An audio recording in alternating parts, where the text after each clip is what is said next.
eu sou Andréa Repsos, presidente do LEAD Rio de Janeiro. Estamos começando mais um Business Talk. Hoje eu tenho a honra e o prazer de receber um grande empresário do Rio de Janeiro, que é Alexandre Ascioli.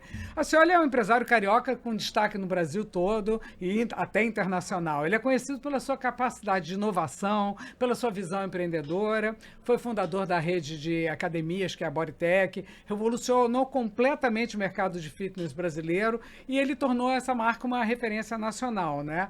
Além de ter toda a parte de tecnologia, modernidade, ele trouxe para isso. E hoje ele tem vários outros empreendimentos, é sobre isso que a gente vai conversar.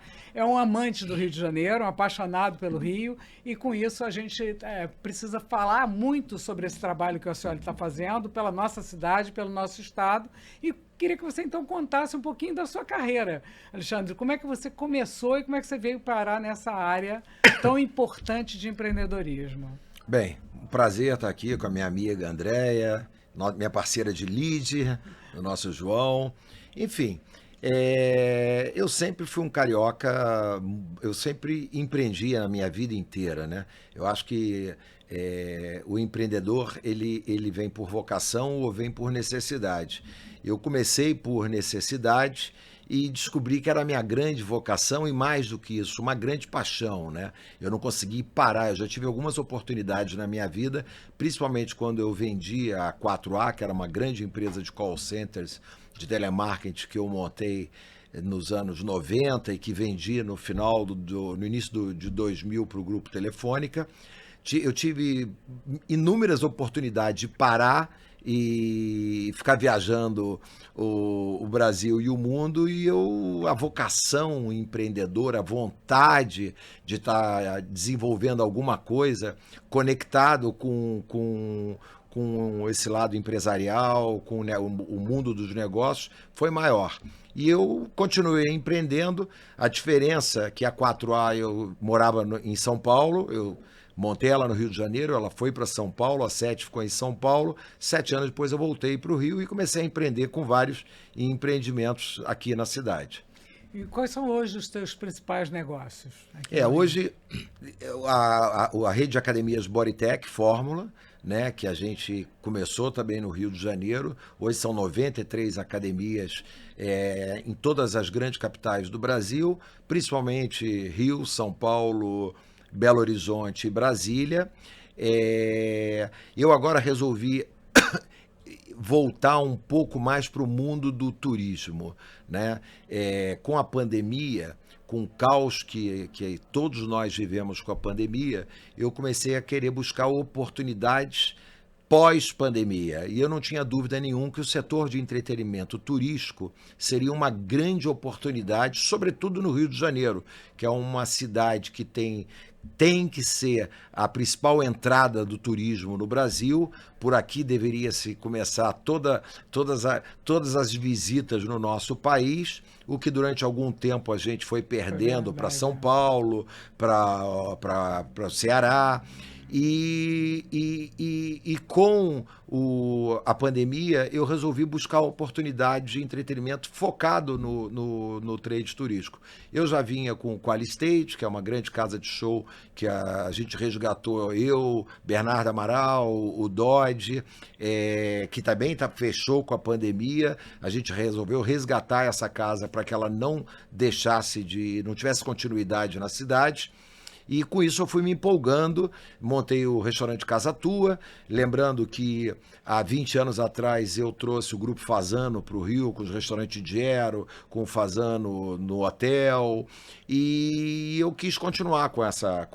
Eu saí da sociedade do Fasano há 3 anos e resolvi manter um restaurante de alto padrão, e me juntei com Alves, que era o grande responsável por todas as operações de restaurantes do grupo no Rio, para montar o Casa Tua, e vai super bem, é uma marca internacional. E é maravilhoso. Maravilhoso. E recentemente, obviamente, o Roxy, com essa questão do turismo na cidade. eu comecei a perceber que o Rio recebe milhões e milhões de turistas. O ano passado foram 15 ou 16 milhões de turistas, 1,5 milhão de turistas estrangeiros, 13 milhões e meio de turistas vindo de todas as partes do Brasil. Esses turistas vêm para a cidade, ficam em média 3, 4 noites na cidade e não tem absolutamente nada para fazer, a não ser os botequins e bares. Nada contra os botequins e bares, mas você não tinha... A cidade estava faltando uma opção de lazer para esse público que vem para a cidade e quer ocupar a sua agenda manhã, tarde e noite, não somente na parte da manhã. Você vê, o turista vem para o Rio, você tem o Cristo Redentor, o Pão de Açúcar, as nossas praias, os nossos museus, você tem uma quantidade de equipamentos turísticos absurdos, enormes e de excelente qualidade. Sem né? dúvida. Mas chega à noite, o turista não tem absolutamente nada para fazer. Você pega uma cidade como Gramado, que tem 40 mil habitantes, o Rio de Janeiro tem 7 milhões de habitantes, o Rio de Janeiro tem 40 mil quartos de hotel, o Gramado tem quase 40 mil quartos de hotel. E o turista passa uma semana inteira em Gramado, ele tem programação de manhã, de tarde e de noite. O Rio ele precisa que tenham investimentos em grandes equipamentos para o lazer noturno, para toda a família. E aí me veio a ideia de realmente buscar uma alternativa diferenciada, ou seja, tentar fazer uma coisa diferente que possa trazer uma experiência melhor para esse turista que vem para a cidade. E aí eu, junto com meus sócios, o Dodge, o Sicão, nós pegamos o antigo ponto do Cinema Roxy, que tem uma história absurda na cidade, participa da nossa memória afetiva de todo o carioca, um espaço icônico, né? O Cinema Nacional passou por aquela sala de cinema, foi inaugurado em 1930, nós restauramos aquele imóvel em 1930, só que em vez de ser cinema, voltamos a ser um cine-teatro com um dinner show, como tem hoje nas principais capitais turísticas do mundo. Você vai para Paris, você tem o Moulin Rouge, o Crazy Horse, o Lido, você vai aqui, o mais próximo que nós temos aqui é o Senhor Tango e outras tantas casas em Buenos Aires. E no Brasil não tem nenhuma casa com esse gênero, né? E a gente montou realmente uma experiência em que o público ele pode visitar, ele vai ter uma experiência que é um jantar com toda a gastronomia brasileira, com chefes de todos os cantos do Brasil, com um musical que a gente leva o público a fazer uma linda viagem imersiva por todo o país através da nossa música, nossa dança, enfim, a nossa cultura de uma forma geral, criado e dirigido por Abel Gomes, que foi o realizador, o criador e o diretor da abertura e encerramento das Olimpíadas de 2016. Então o espetáculo muitas pessoas vão lá, assistem o musical, falam assim, isso aqui é padrão Broadway. É imperdível. É imperdível, padrão Broadway. Eu digo que é melhor, porque a Broadway não tem ninguém que tenha uma diversidade cultural e artística como nós temos, né? No Roxy você tem o funk, tem o carnaval, tem o samba, tem o frevo, tem o axé, né? Então você tem a música sertaneja. Então realmente a gente leva o público para um passeio pelo país. As pessoas saem de lá literalmente emocionadas. Não, e é super inovador, né? Porque aquele telão é um negócio espetacular. Você entra São 210 metros de painel de LED. Aquele painel de LED ele é preso em cima de 5 gavetas. Dentro de cada gaveta, como você viu, tem elevadores, que nós temos um elenco de 60 bailarinos, entre percussionistas, bailarinos e 9 cantores. Incrível.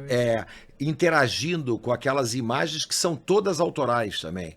Nenhuma imagem daquela é arquivo de ninguém, ou seja, nós montamos um time liderado pelo Igor, uma equipe que rodou o Brasil, captando aquelas imagens para poder levar a experiência imersiva para dentro do Roxy. Incrível, aquele vídeo então foi produzido especificamente. Todo produzido. Ele é um drone de 2 metros com uma câmera de alta produção nesse drone, com um super piloto de drone e foi para a Amazônia e rodava pela Amazônia com drone, São Paulo. Então, todas as imagens foram captadas pelo time do Igor, viajando pelo Brasil, trazendo imagens autorais para o espetáculo. Não, realmente é imperdível. Eu acho que sem contar o figurino. É um presente, né, para o Rio de Janeiro. O figurino Leonardo Bora e Gabriel Haddad, que é o carnavalesco da Grande Rio.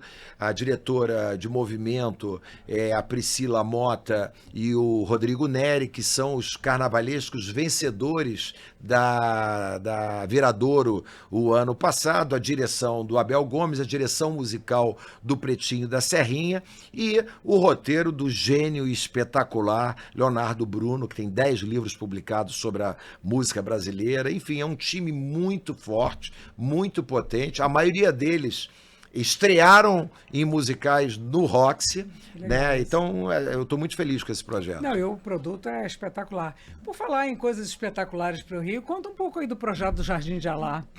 Bem, isso é um outro desafio. São os desafios de carreira aqui. O Jardim de Alá é uma área que quem é do Rio de Janeiro conhece bem. É uma área que integra e fica entre Leblon e Ipanema, entre Lagoa e a orla da Zona Sul do Rio de Janeiro. Uma área completamente abandonada, uma área que hoje só é utilizada para cachorros e fazer xixi, nada além disso. Sem nenhuma conservação, né? Conservação, não tem nenhuma área de serviço. À noite é uma área gradeada, eles trancam porque ninguém pode ter acesso ali, e acabou que virou uma área muito perigosa na cidade. Virou não, sempre foi uma área muito perigosa na cidade.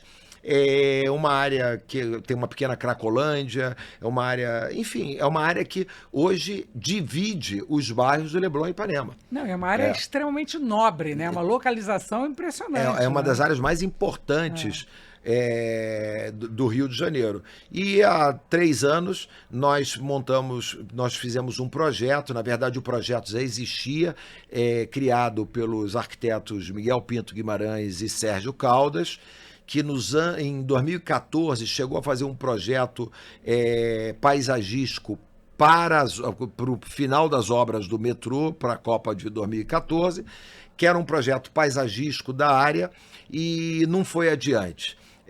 Há 3 anos eu me associei a eles e nós propusemos uma MIP para a Prefeitura do Rio de Janeiro, uma manifestação de interesse privado em área pública, que é uma possibilidade que a lei dá que empresas privadas possam pegar bens públicos e fazer propostas inovadoras, disruptivas para aquela região. E o poder público avalia se aquilo faz sentido ou não, se ele quer evoluir nos estudos para aquilo, até que aquilo vire uma concorrência pública com base na lei 8666, e a partir dali tem uma concorrência com outros players disputando. E foi exatamente isso que nós fizemos. Participaram outros 4 grupos, um desistiu um pouco antes.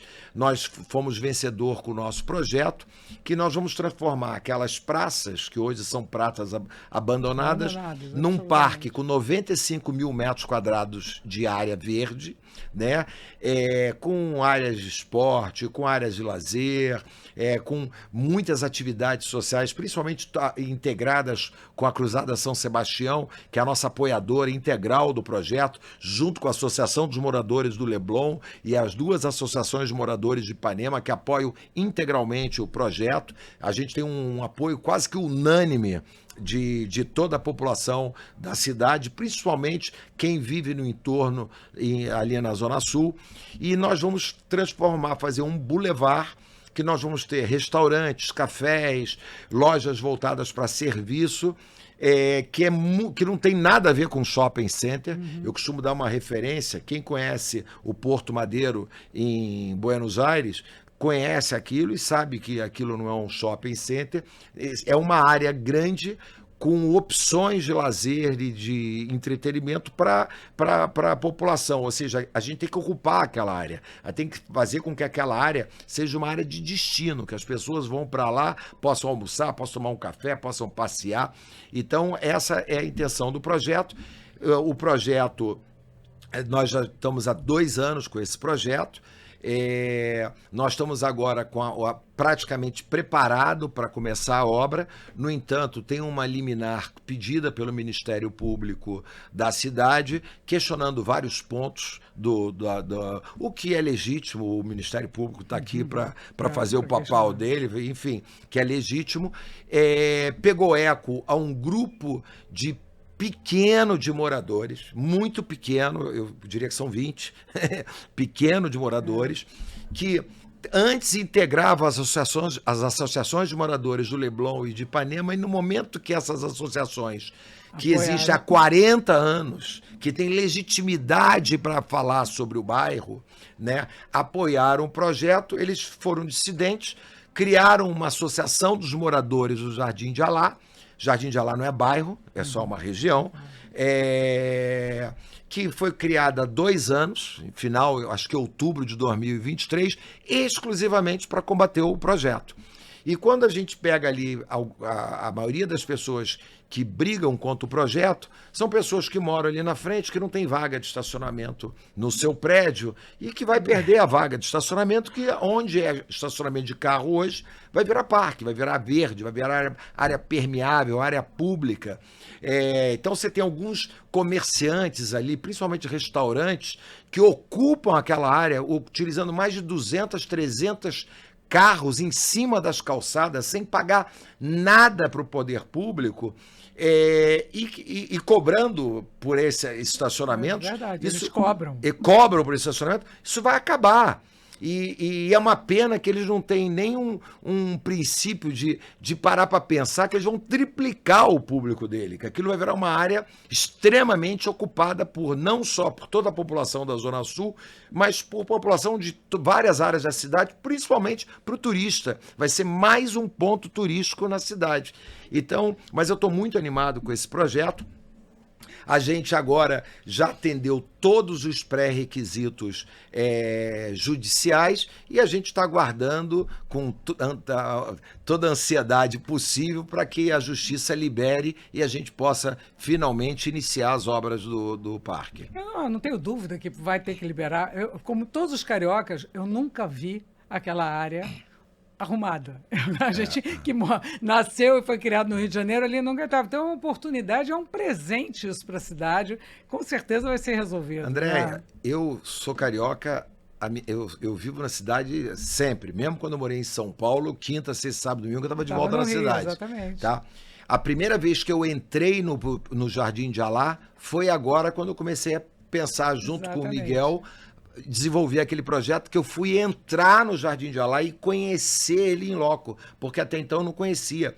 Quando eu tinha o restaurante Gero na Aníbal de Mendonça, e a gente não conseguia atrair durante o almoço, quem diria o jantar, público das pessoas que moram e trabalham do outro lado do canal, no Leblon, que é só atravessar uma ponte. A gente não conseguia atrair aquele público, porque o público tinha que vir de carro, porque tinha medo de atravessar o parque. Isso nos obrigou a montar, na época, um Gero no Shopping Leblon. Quer dizer, a gente, com menos de 3 quadras de distância, tinha 2 restaurantes, porque era a maneira que a gente tinha de pegar o público do Leblon e de Ipanema para aqueles que tinham medo de transitar pelo Jardim de Alá. Então, mais uma vez, é um presente para a cidade do Rio de Janeiro que tem que ser resolvido. Agora, como é que você define um empresário? Assim? Quais são as suas dicas para as pessoas que querem empreender e querem ser empresários no Rio de Janeiro? Porque não é para amadores, não é isso? Como se diz. Não, eu acho que você empreender... Eu me considero um empreendedor, né? Claro que o empreendedor e o empresário, eles se misturam, mas eu tenho um veio muito de empreender, o próprio nome diz, né? O Valtinho Moreira Salles é um empreendedor brilhante, acabou de fazer um filme, Ainda Estou Aqui, que pegou um projeto, pegou uma história contada, foi lá e adaptou o roteiro, montou, no caso ele mesmo dirigiu, montou uma equipe de produção para pegar aquela história do Marcelo e transformar, da família Rubens Paiva, e transformar num filme.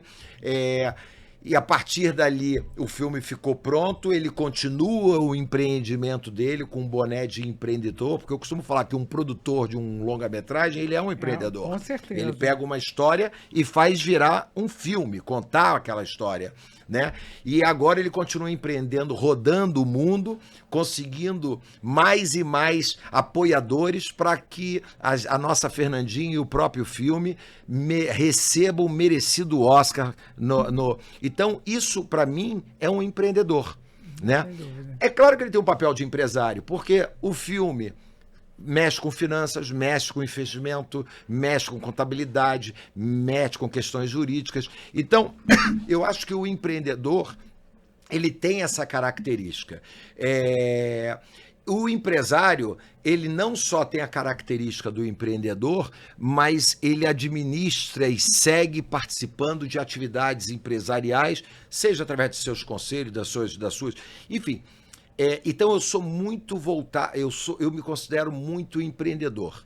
E, repetindo, às vezes eu mesmo me confundo com a diferença de um e de outro. Eu tomo a iniciativa, eu começo, eu pego uma ideia ou uma oportunidade e invisto nesse projeto, tá? Aí, quando você fala empreender na cidade do Rio de Janeiro, aí eu vou te falar... Eu vou falar uma coisa aqui que eu falo até de certa forma. Se eu estivesse fazendo o Roxy em São Paulo, eu tinha 1 ano de fila. Eu não tenho dúvida nenhuma. É verdade. Eu tinha 1 ano de fila de pessoas querendo ver o Roxy. E não é com turistas, não. É com cidadão paulista. Tá? O Rio de Janeiro, ele tem uma coisa... Eu vou pegar o Roxy como exemplo. O Roxy, como exemplo, a cada 10... Todo carioca conhece o Roxy. Acima de 35 anos, todo mundo conhece o Roxy. A gente teve uma ampla exposição de mídia, de imprensa, de todas as formas. As pessoas sabem o que está acontecendo no Roxy, né? De uma forma geral. Aí você pega o seguinte, a cada 10 pessoas... acham que o Roxy é uma casa... 5 em 10 pessoas pensam que o Roxy é uma casa de show que fica esperando. Qual vai ser a programação? Vai ter Roberto Carlos, vai ter Gilberto Gil, vai ter Tiaguinho, vai ter Lulu Santos. É legítimo, é comunicação, com o tempo eu vou conseguir ajustar isso, tá? Agora, os outros 5 falam simplesmente, o Roxy é uma casa para turista. E aí, porque é uma casa para turista... Ele não frequenta, ele não vai, é aquele clichêzinho de mulata sambando com tic-tum, com ziriguidum. Não é, o Roxy não é isso. Disso, é um espetáculo. É um super musical que eu sou capaz de dizer que você conta a dedo na Broadway, musicais que têm o mesmo investimento financeiro que teve naquele espetáculo. Ninguém constrói uma casa com 4.400 metros, faz um restauro de uma casa há 80 anos atrás e em função do espetáculo. Toda a obra que nós fizemos ali é em função do espetáculo Aquele Abraço. Você vê que o palco abraça a plateia é abraçada pelos artistas, é um show interativo. Então, e aí eu falo, o carioca que já foi assistir, volta, indica e vira o nosso maior advogado. Porque ninguém melhor do que vender as nossas coisas do que o próprio cidadão. Né? Porque o carioca recebe um amigo que vem de fora, o carioca tem que vender a cidade do Rio de Janeiro. É obrigação dele, faz parte dele. Tá? No entanto, eu pego Nova York. Nova York, a ilha de Manhattan recebe 120 milhões de turistas por ano. Só o Times Square recebe 45 milhões de turistas. 45 milhões no Times Square, que geram 60 teatros com 60 musicais de alto padrão. Quem paga essa conta desses musicais? É o turista. Quem se beneficia além do turista? O cidadão nova-iorquino que tem a oportunidade de ir na esquina assistir um grande musical. Porque se não tivesse esses 45 milhões de turistas, não teria dinheiro, investimento, ninguém estaria investindo em grandes musicais, não existiriam 60 teatros no entorno da Times Square. Então, o Roxy é a primeira iniciativa no Rio de Janeiro que um carioca pega um avião daqui para ir assistir um musical lá fora, antes assiste o musical que tem aqui. E eu garanto para eles que quando chegarem lá vão falar, e o nosso é melhor. Porque o nosso não só uma equipe criativa espetacular, os maiores talentos do mundo participam desse espetáculo, como a nossa diversidade cultural. Então, você tem duas maneiras de investir em megas produções, né? No Brasil, ou é dinheiro incentivado, são as leis de incentivo, porque isso faz com que o ticket tenha um preço menor, ou o turista. Não tem jeito. Então, eu acho que o Rio, a gente precisa apoiar todos aqueles que queiram empreender, não parar com essa coisa que o Casa Tua, na minha opinião e na opinião da grande maioria, é um dos melhores restaurantes do Rio de Janeiro. Ele está entre os 5 melhores restaurantes do Rio de Janeiro. E quem ajuda a pagar essa conta é turista. Se não fosse turista, não teria um investimento daquele. A mesma coisa no setor de hotelaria, é tudo. A gente depende do turista. A economia, a geração de renda local depende do turista. E a gente tem que abraçar isso de uma forma positiva. A gente tem que incentivar. O carioca fala do carnaval e do Rock in Rio com toda a propriedade do mundo. É meu. Mas quem banca o Rock in Rio e o Carnaval do Rio são 70% de turistas que vêm de todas as partes do mundo para assistir. Porque se fosse só pelo carioca, esses eventos seriam micros, ou não existiriam. Então, assim, a gente tem que ter a gente tem que apoiar as nossas. E eu falo isso até porque eu sinto isso. Muita gente. Porque o espaço é para turista, eu não vou. E eu faço essa crítica a mim também. Porque quando eu tinha o Plataforma no Leblon, eu falava, aquilo é para turista. E eu nunca fui no Plataforma. Nunca fui, porque eu tinha um pensamento... De que não era... Não, aquilo é para turista, então eu não vou... Eu me incluo nisso. Mas hoje, eu vendo o que está sendo feito no Roxy e tantas outras coisas bacanas que tem no Rio de Janeiro e pode acontecer, a gente tem que fazer pensando no turista sim, porque se não pensar no turista, nós vamos ter baixo investimento na nossa arte, na nossa cultura, ou mais do que isso, vamos ficar dependendo de dinheiro incentivado. Não, eu acho que é orgulho de E o Roxy não tem dinheiro incentivado, não, tá? O Roxy é um orgulho para a cidade. Eu acho que é uma coisa espetacular, de um nível incrível e todo mundo precisa conhecer. Parabéns aí pela iniciativa, pela coragem, né? Acima de tudo, pela coragem, mas com certeza é um equipamento que vai decolar e cada vez está sendo mais conhecido. É espetacular, é sensacional o espaço. Agora, você hoje, com a economia do jeito que está, o que você vê como tendências de mercado acontecendo? É tudo muito assustador, né? Eu acho, a gente estava ainda há pouco falando de empreender no Brasil, é complicado, e eu fui especialmente no Rio, né? Com toda... mas quando a gente olha, quando eu penso que quando eu comecei a fazer por exemplo, 2 projetos recentes, o Roxy e o Jardim de Alá, tem 2 anos e meio que eu estou mergulhado nesse projeto. Quando eu comecei com esses projetos, era um projeto que a gente tinha um CDI decrescente, né? Uma expectativa econômica muito melhor, os spreads bancários menores. Com isso, consequentemente, você tinha bancos, tinha dinheiro, pessoas te oferecendo funding, você tinha investidores querendo apostar nos empreendimentos. Bem, o que mudou 2 anos depois? Não sabemos se vamos terminar esse ano com 15% ou 16% de CDI. Impressionante. Os spreads bancários podem ir de 3% a 9%. Quem tem dinheiro não empresta. Quem tem dinheiro não quer investir em nada, não quer comprar um apartamento, prefere alugar de aluguel, morar de aluguel e ficar ganhando, aplicando dinheiro. Esse é o país. Infelizmente, esse é o país. E eu, como todo empreendedor, tem que ser otimista. Acho que a primeira regra de um empreendedor.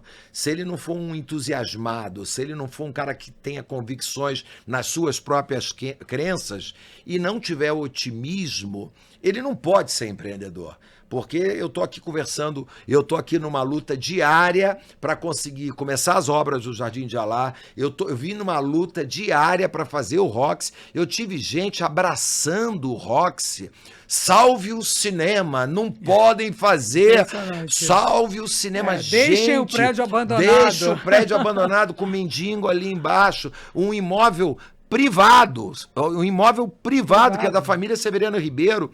Então, assim, a gente vê umas coisas que, assim, eu vou usar aqui um pouco até o meu linguajar, dá bode, sabe? Dá bode. Tem que ter muito coragem, né, para você. Tem que ter muito otimismo. Então, hoje, se você fala assim, como é que você vê hoje toda a nossa situação econômica, vê os jornais, dá bode. Dá bode, mas o meu lado otimista é maior, isso me dá força, até porque eu não quero parar por aqui, obviamente, o empreendedor, por algumas vezes eu brinquei, quando inaugurar o Roxy, eu fiquei desocupado se não começar as obras do Jardim de Alá, porque eu não vou ter o que fazer. O que eu gosto, por exemplo, eu sou sócio do grupo Bodytech, mas eu ajudei a criar a Bodytech, fazer o produto Bodytech, o conceito Bodytech, posicionar a Bodytech dentro do mercado de público high-end, né?